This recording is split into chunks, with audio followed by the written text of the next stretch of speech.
जम्मू में मुसलमानों के कत्ल आम की साजिश मुकम्मल हो चुकी थी। जम्मू में मुसलमानों ने क़याम पाकिस्तान के बारे में सुनकर बड़ी खुशी का इजहार किया था। जम्मू के गैर मुस्लिम राजपूत, सिखों और इंदाओं और आरएसएस को इश्तियाल दिलाया गया कि पाकिस्तान कश्मीर पर हमला करने वाला है। इस सब के बाद उनमें हथियार भी तकसीम किए गए।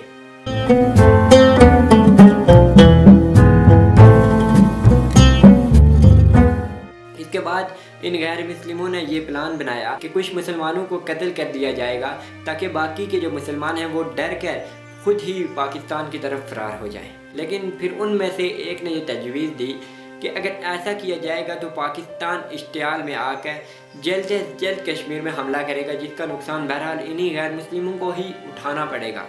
इसके बाद इन सब ने मिलकर ये प्लान बनाया कि इन मुसलमानों को इन्हीं के घरों में मार दिया जाएगा ताकि किसी को कानो कान खबर तक ना हो। श्रीनगर के अंग्रेज़ी अखबार कश्मीर टाइम्स के हिंदू एडिटर मिस्टर जेडी लिखते हैं कि इन गैर मुस्लिमों में महाराजा ने खुद अपने हाथों से हथियार तकसीम किए और इनके ग्रोह में तकरीरें करके इन्हें और इश्तिहाल दिलाया, इन्हें और ज़्यादा जज्बाती किया। इस सब के बाद 20 अक्टूबर को अखनौर में 14,000 मुसलमानों का एक इज्तिमा जमा किया गया और उन्हें कहा गया कि वो पाकिस्तान चले जाएं। लेकिन दरियाए चिनाब के पुल पर अंधाधुंध फायरिंग करके इन सबको शहीद कर दिया गया। इनमें से सिर्फ 100 अफराद अपनी जान बचाकर पाकिस्तान पहुंच पाए थे। 23 अक्टूबर को मावा के एक गांव में 25,000 मुसलमानों को जमा किया गया, उन्हें बेदर्दी से कत्ल कर दिया गया। दोस्तों, सितम दर सितम ये कि ये हमलावर बूढ़ों, बच्चों और औरतों तक को माफ़ नहीं करते थे। बिला तफरीक वो सबको कत्ल कर देते थे और आखिरकार मुसलमानों के गांव खाली करा दिए गए, लाशों का ढेर लगा दिया गया। 28 अक्टूबर को मिस्टर जेडी का एक और बयान कराची के अखबार डेली टाइम में शाया हुआ। उन्होंने लिखा कि इन गैर मुस्लिमों ने जिस तरह मुसलमानों पर जुल्म किए हैं, इसकी मिसाल तारीख़ में नहीं मिलती। गैरतमंद इंसान का सर इसके बारे में सुनकर निदामत से झुक जाता है। मैंने खुद देखा कि रियासती हुक्काम गैर मुस्लिमों में असला तकसीम कर रहे थे। राजपुरा के एक गाँव में मैंने जो देखा उससे मुझे बहुत दुख हुआ, मेरे दिल को बड़ी तकलीफ़ पहुँची।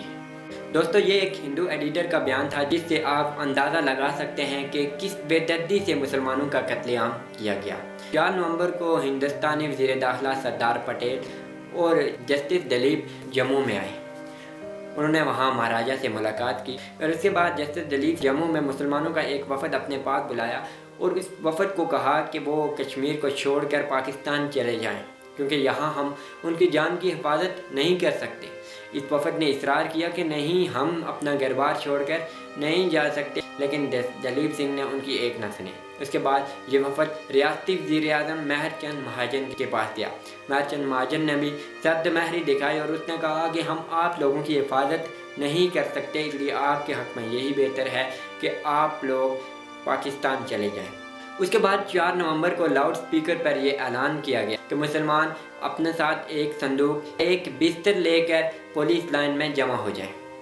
पुलिस लाइन में मुसलमानों को जमा किया गया। इस सब के बाद मुसलमान जाने के लिए तैयार हो गए और मुसलमानों ने सोचा कि वो पाकिस्तान जाकर अपनी कम से कम जान तो बचा लेंगे। लेकिन दोस्तों, यहाँ उनके लिए एक और मुसीबत तैयार की। 5 नवंबर को ही मुसलमानों का एक बड़ा काफ़िला जिसमें 54 गाड़ियाँ थीं, उनमें मुसलमानों को लाद दिया गया और उन्हें ये कहकर रवाना कर दिया गया कि वो पाकिस्तान जा रहे हैं। लेकिन रास्ते में उनके साथ अभी एक और धोखा होना था। रास्ते में जाते हुए इस काफ़िले ने अपनी गाड़ियों का रुख सुरजीत सिंह के बजाय खटोआ की तरफ मोड़ दिया। वहाँ पहले से मुसल्लह कातिल इन लोगों का इंतज़ार कर रहे थे।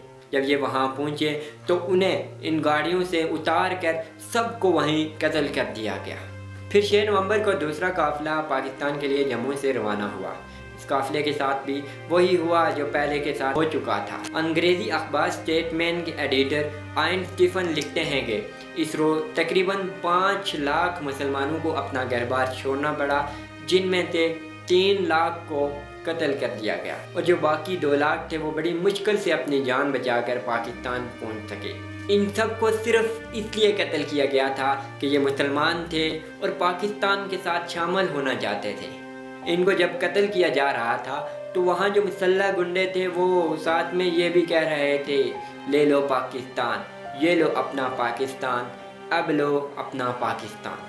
दोस्तों, अगरचे शेख मोहम्मद अब्दुल्ला इस कत्लेआम की ज़िम्मेदारी महर चंद महाजन पर डालते हैं, लेकिन इसकी ज़िम्मेदारी कुछ ना कुछ शेख मोहम्मद अब्दुल्ला की सर भी जाती है। मुसलमानों की हिफाजत करना उनकी ज़िम्मेदारी थी, क्योंकि उस वक़्त शेख मोहम्मद अब्दुल्ला को रियासत का चीफ एमरजेंसी एडमिनिस्ट्रेटर बना दिया गया था। अब उनकी ये ज़िम्मेदारी बनती थी कि वो न सिर्फ मुसलमानों की बल्कि वो तमाम आबादी की हिफाजत करते।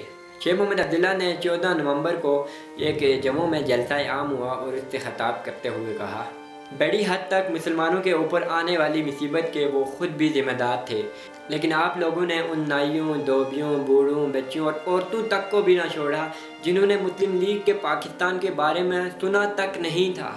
शेख मोहम्मद अब्दुल्ला जम्मू में ऐसी बातें तो कर रहे थे, लेकिन मुसलमानों को बचाना और अमन व अमान कायम रखना उनकी बहरहाल जिम्मेदारी थी। दोस्तों, ये थी हमारी आज की किस्त। उम्मीद है आपको पसंद आई होगी। हमें कमेंट में ज़रूर बताइए कि ये जो कत्लेआम हुआ इसमें असल ज़िम्मेदार कौन था।